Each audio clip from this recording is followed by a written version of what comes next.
Good afternoon, it's 1 o'clock and with your Solent Sports News update, I'm Rob Lomas. In international football, UEFA has charged Montenegro with racist behaviour. Montenegro lost to their Euro 2020 qualifier against England 5-1. The match was overshadowed by monkey chants directed at several England players, including Tottenham Hotspur's Danny Rose.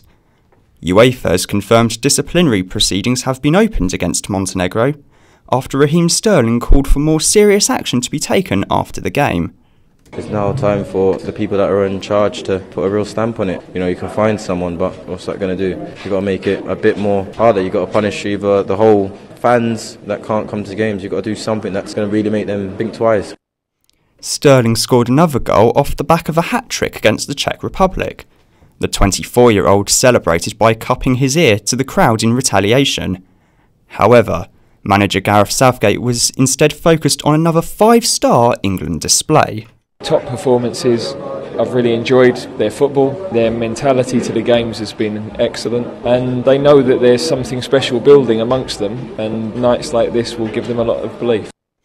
In local football, a Southampton non-league side could become Sydenham's Wessex League champions tomorrow night.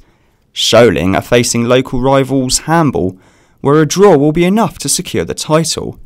Their 28-game unbeaten run came to an end on Saturday, but manager Dave Dapper is still proud of his side's achievements. Yeah, that'd be nice. Obviously, you know, they're going to do everything they can to prevent that from happening.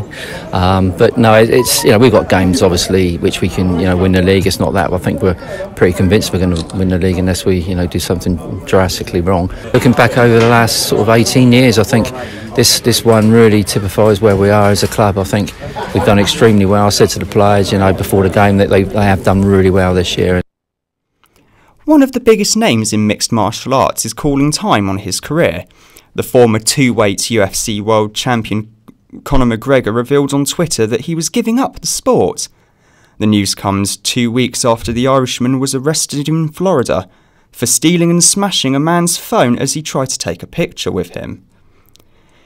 In tennis, Britain's top player will look to secure his place in the quarter-finals of the Miami Open this afternoon. Kyle Edmund takes on the USA's John Isner in the last 16.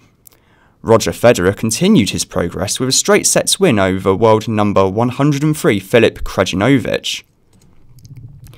England's women's cricketers have won a 2020 series. They now have an unassailable 2-0 lead as they crushed Sri Lanka with a game to spare after their 8-wicket victory in Colombo.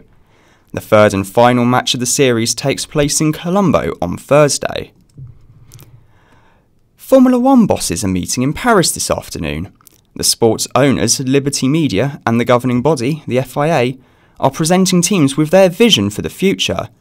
They're expected to include new technical and sporting regulations, cost controls, and a more evenly spread prize money structure.